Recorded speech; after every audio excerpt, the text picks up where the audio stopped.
Agora vamos ver outros compostos aromáticos. Nós temos que todos os compostos benzenoides, que também são chamados de hidrocarbonetos aromáticos policíclicos, todos esses compostos vão ser aromáticos, porque eles possuem essas unidades benzenoides. Então, olhando aqui o naftaleno, nós temos a estrutura dele, onde podemos ver as duplas alternadas com duplas simples. Podemos ver aqui que existe uma deslocalização dos elétrons em todo o sistema. São compostos aromáticos.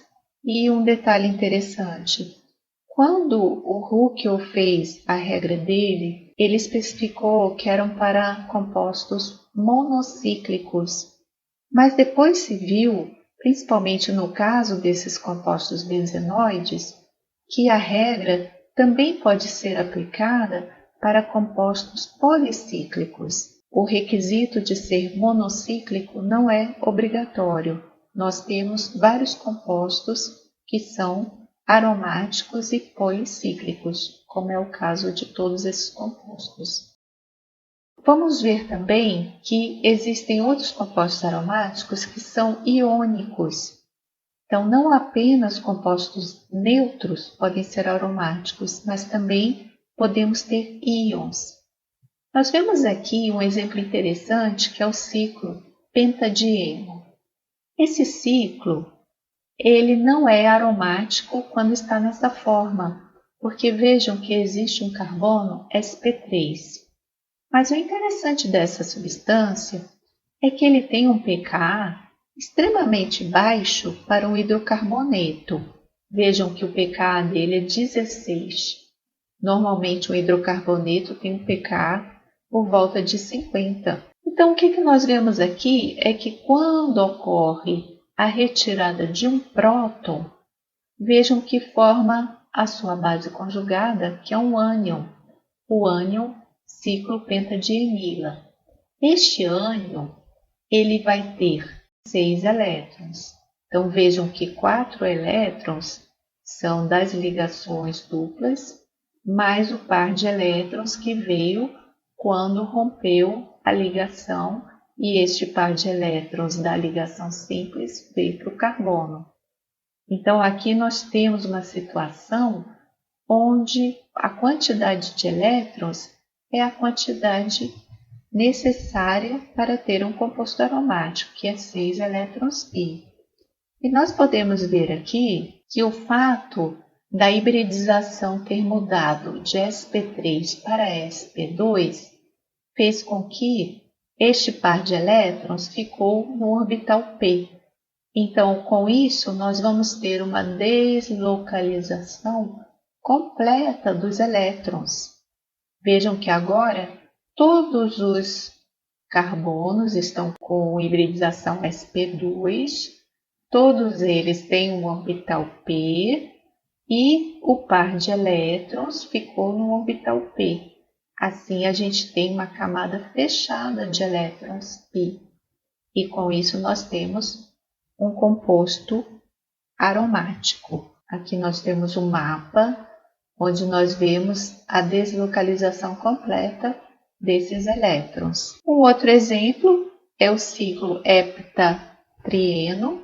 Desta forma, ele também não é aromático, porque vejam que, apesar de ter 2, 4, 6 elétrons π, ele tem um carbono que é sp3, está fazendo 4 ligações.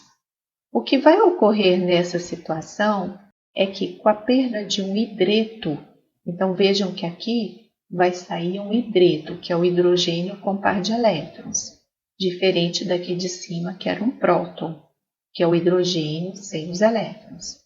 Então, aqui, quando ocorre a perda de um hidreto, nós temos que esse carbono ele fica positivo e é formado o cátion ciclo heptatrienila, ou que a gente chama de cátion tropíleo. É interessante ver que, antes de formar o cátion, nós temos aqui o carbono, que é um carbono sp3. Depois que saiu o hidreto, nós temos que o carbono muda de hibridização para sp2 e aqui nós temos o orbital P vazio. Vejam que conforme saiu o hidreto, mudou a hibridização, esse carbono ficou com a hibridização sp2 e um orbital P vazio. Como esse orbital P está vazio, ele pode fazer parte do sistema aromático e nós vemos que os elétrons que agora podem rodar, deslocalizar em todo esse cátion, eles vão formar um sistema aromático, um sistema deslocalizado. Então vejam que é interessante que, a princípio, ele já tinha os 6 elétrons π, mas eu não tinha deslocalização por causa do carbono sp3.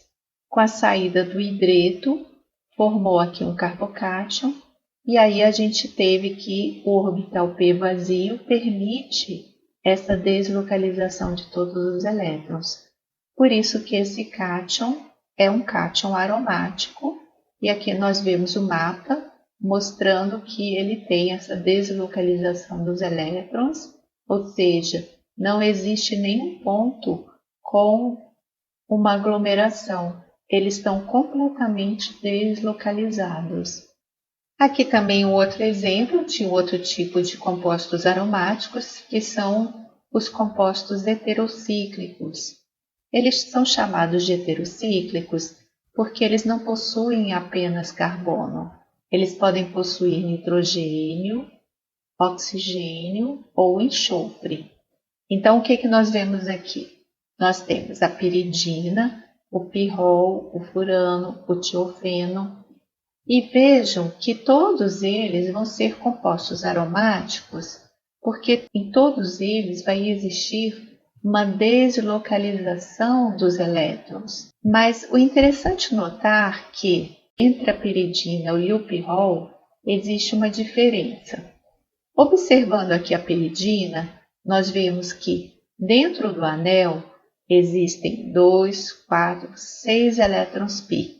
Então vejam que já existe um número de Ruckel dentro aqui do anel. Mas vejam esse outro par de elétrons da piridina, do nitrogênio. Esse outro par de elétrons, ele vai estar para fora. Então, quando a gente tem aqui um nitrogênio que está com hibridização sp2, e o que nós vemos é que o par de elétrons está no orbital sp2, está para fora do anel, enquanto que aqui dentro do anel nós temos 6 elétrons π. Então, esses 6 elétrons estão deslocalizados e este par de elétrons extra está para fora, não está participando do sistema aromático. No caso do pirrol, o que a gente tem é que só existem 4 elétrons π das ligações duplas. E aí o nitrogênio usa este par de elétrons dele para participar do sistema aromático.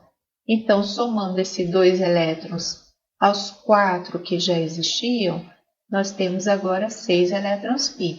E esses 6 elétrons estão deslocalizados dentro do sistema aromático. Existe também uma hibridização sp2 no nitrogênio. O orbital sp2 está fazendo a ligação com o hidrogênio, então aqui existe uma ligação entre o nitrogênio e o hidrogênio. E o orbital p é que tem o par de elétrons.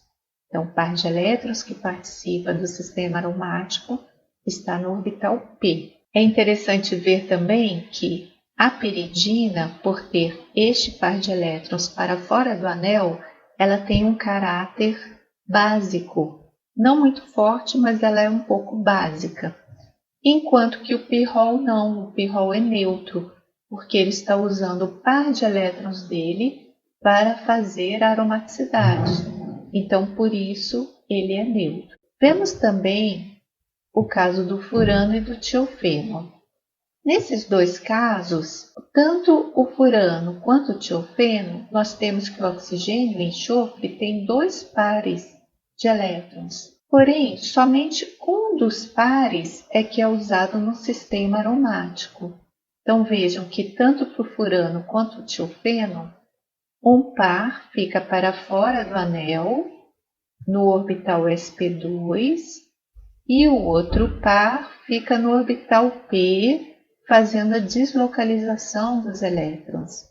Então, nessas duas situações, nós temos 6 elétrons π fazendo parte do sistema aromático. Todos esses compostos, tanto os heterocíclicos, quanto os íons aromáticos, quanto os compostos policíclicos benzenoides, vão sofrer todos reações de substituição eletrofílica aromática, que é o que nós vamos ver na próxima parte desse módulo.